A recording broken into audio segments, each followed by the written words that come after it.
Opinions are very delicate. As much as you might try and be tolerant of other people's viewpoints and perspectives, if someone has an opinion that runs directly counter to yours, you naturally become a little bit defensive.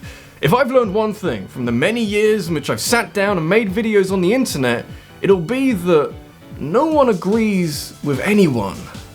So I think everyone has accepted at this point that every single game ever made has every possible kind of opinion attached to it. What you may have as an all-time favourite video game is potentially something that someone didn't really like all that much, and that is perfectly okay.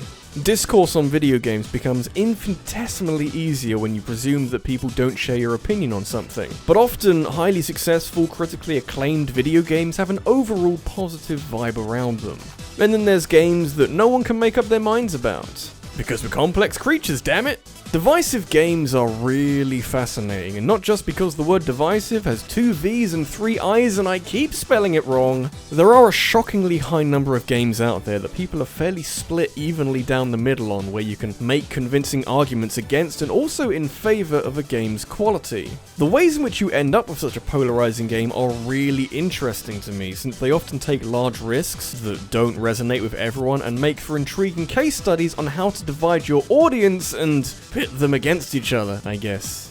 It makes for a difficult video for me because I have to talk about these games without poking either side of the argument with a sharp stick and riling up basically everybody. I could do without that level of drama in my life.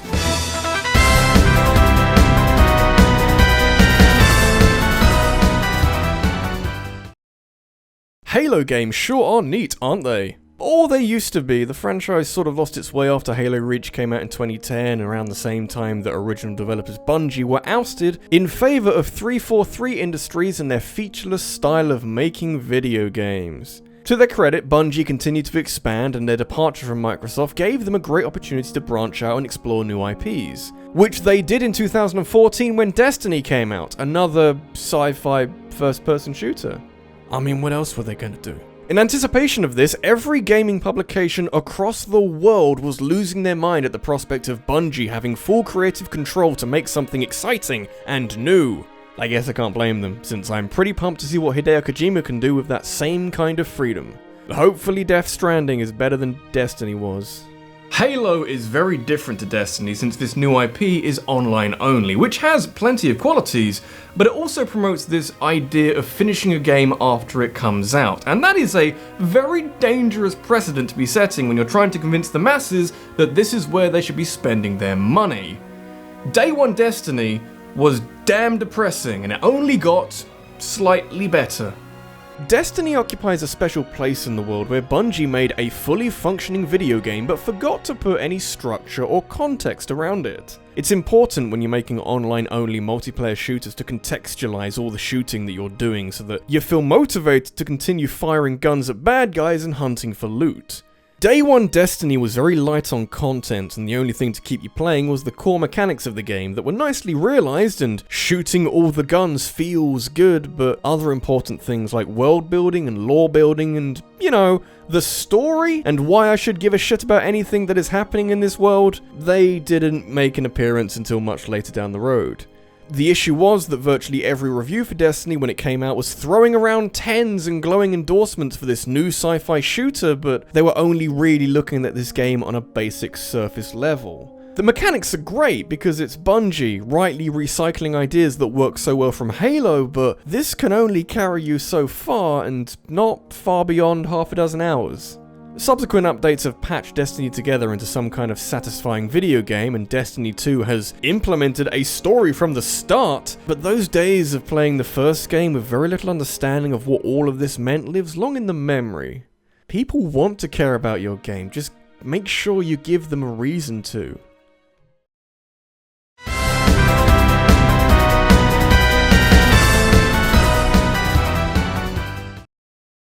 A lot of games struggle with heavy expectations. Whenever a game has a role that is larger than the sum of its parts or has suffered from numerous delays, you'll find that people won't be as tolerant should a game fail to meet their expectations for whatever reason.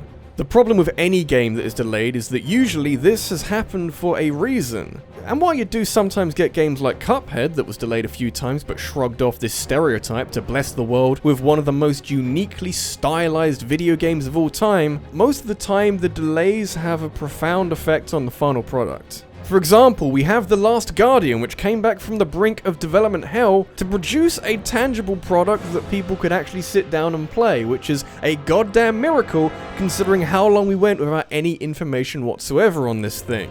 At some point you have to be grateful for what you're given, but couldn't it just be a little less janky? These Team Ico games like to strike a very delicate balance between realism and actual bullshit design decisions. In Shadow of the Colossus, your horse will sometimes act with a mind of its own, which is a cool little feature that doesn't really affect your overall experience of the game. But in The Last Guardian, they took this idea and went a little insane with it. Trico, your griffin dog friend, doesn't always respond when you ask him to do something, which again is very realistic, but this is now the main component of The Last Guardian, and you're pretty much rolling a dice every time you give Trico a command. You can slowly teach him to recognize your authority by throwing these weird objects at him, which seem to be reminders that if you're enjoying this video and want to see more, then be sure to subscribe and hit that bell to receive notifications of every new upload. But even then, Trico acts a little too randomly for The Last Guardian to be a consistently enjoyable adventure. Something that I feel was adequately represented by review scores and general public perception, and not everybody took to this game. It's still a very arty game, and the tone of your surroundings has the same air of mystery to them as Ico and Shadow of the Colossus, but Trico's sporadic AI is what divided a lot of people on this one. It's points for trying something new, I suppose. When you have variable levels of feedback from a friendly AI in a game, it does help to promote this unique experience every time you play The Last Guardian. You never know how Trico is going to react from one moment to the next. However, I found out this is more frustrating than anything, because you try very hard to learn how this game works, and then it throws most of that out of the window, and you have to deal with the consequences of that, and it's quite annoying. You know, if I wanted to interact with something that's barely going to listen to me, I'd spend more time with my housemate.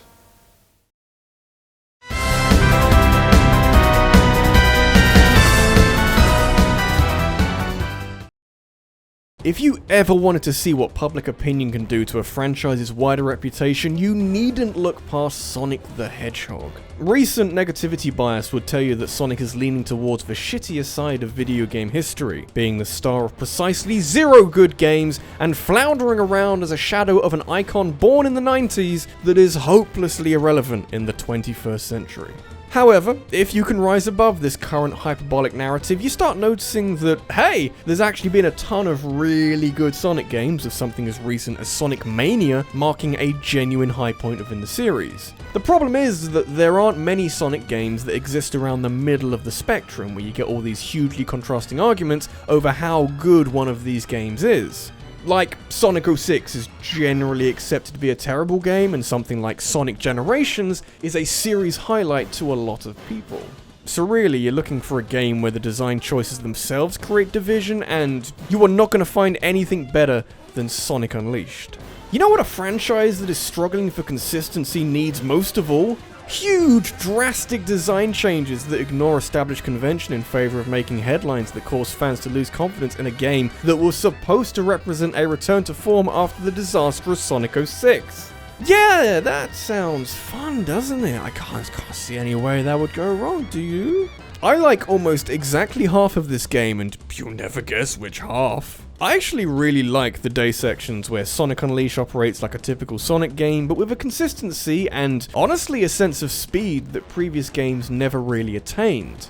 If you had a whole game like this, it would be one of the best Sonic games ever made. It's simple as that. The night sections, though, where you turn into a werewolf with extendomatic arms and slowly grind your way through bare-bones brawling levels as the entire pace of the game comes to a grinding halt, not such a big fan. Turns out that many others weren't so thrilled to have such dramatic duality to their fucking Sonic game, since this is usually what's mentioned when criticizing Sonic Unleashed. But even then, there's also quite a lot of people who don't mind stumbling around as this horrendous thing, and often cite this game as one of the finest that Sonic has ever starred in. I personally struggle to look past the Werehog, but I always remind myself how fun the speed stages are, and I'm almost tempted to replay it. Though things could be worse because the Wii version has the Werehog stages, but they fucked up the day stages, and now the whole game is awful instead. That's not very divisive at all.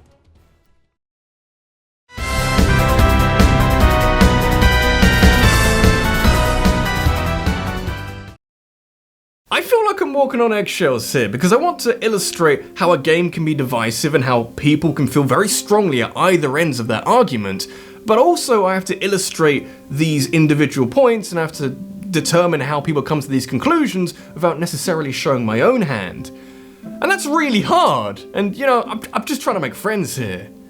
Might not be the video to do that. As much as I'd rather not, I think it's time to talk about The Legend of Zelda Skyward Sword again. There was a time a while ago when I was making casual references to how not great Skyward Sword is, but then everyone kept telling me off, so I stopped. You know, you'll stub your toe and think, wow, this is the injury equivalent of Skyward Sword.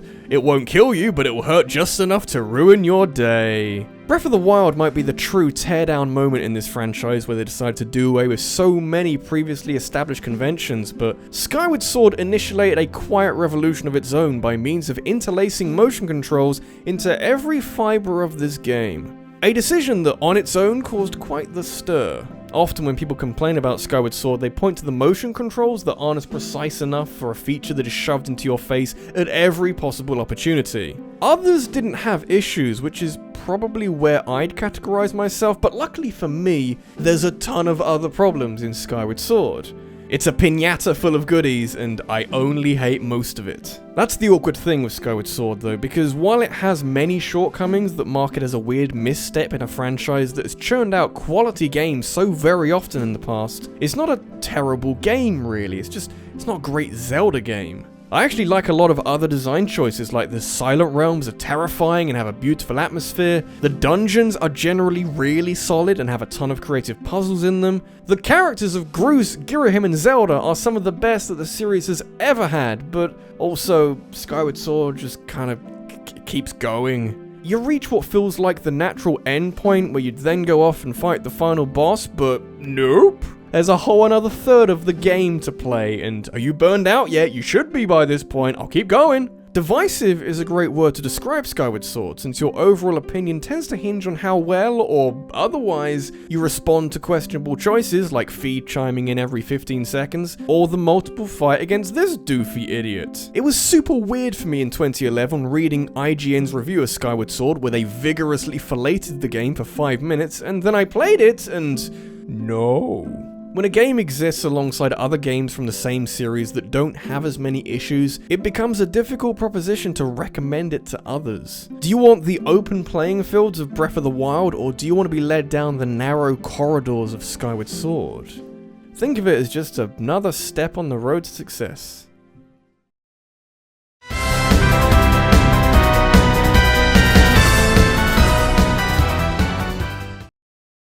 Quite a lot of the games on here, and even some of the ones that are sitting on the sidelines in my hypothetical honourable mentions pile. The divide that takes place on how people feel about a game typically occurs between critics and your average person on the street. Call of Duty Infinite Warfare, for example, was well received among reviewers, but famously tanked among a fanbase that didn't take to this new futuristic setting. Of course, as is the case with any review made by a large company, the rating that ends up on Metacritic is decided by just one person and doesn't necessarily represent the opinions of everyone working at somewhere like IGN or Eurogamer. So you have to take any review with just a hint of salt.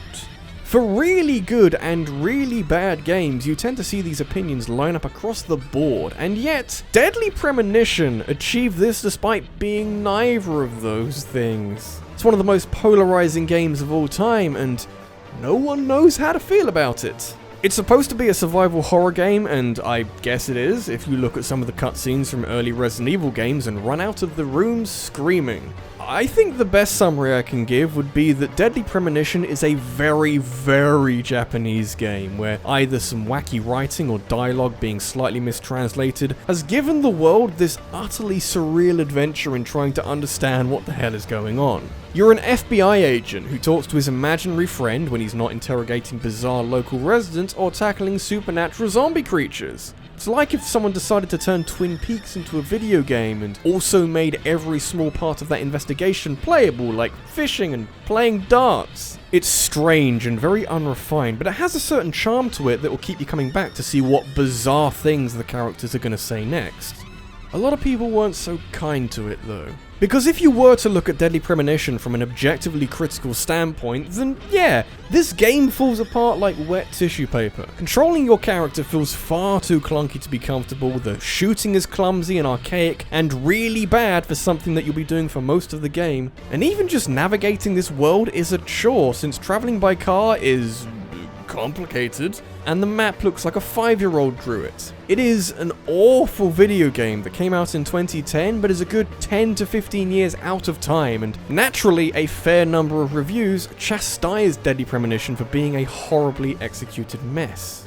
Though, there were also quite a lot who looked past the actual game part of this video game and enjoyed the atmosphere that was being created here, as well as this fascinatingly developed narrative. It's like the opposite of Destiny in a way. A crappy game with an outstandingly engaging story. How the fuck do you go about giving that a score? This has been RabbidLuigi, and the reason why Deadly Premonition perhaps isn't the best game of all time could be down to the fact that the developers simply took on too much and were too ambitious. There's a lot of moving parts in this game, and most of them don't move very well, and it could be that Access games, they didn't have a lot of experience of original properties, and therefore they just couldn't do everything they wanted to do with this game. Still, would you rather be able to say that you worked on the Guinness World Record holder for the most critically polarizing survival horror game, or just another faceless shooter game? It's a hell of a legacy.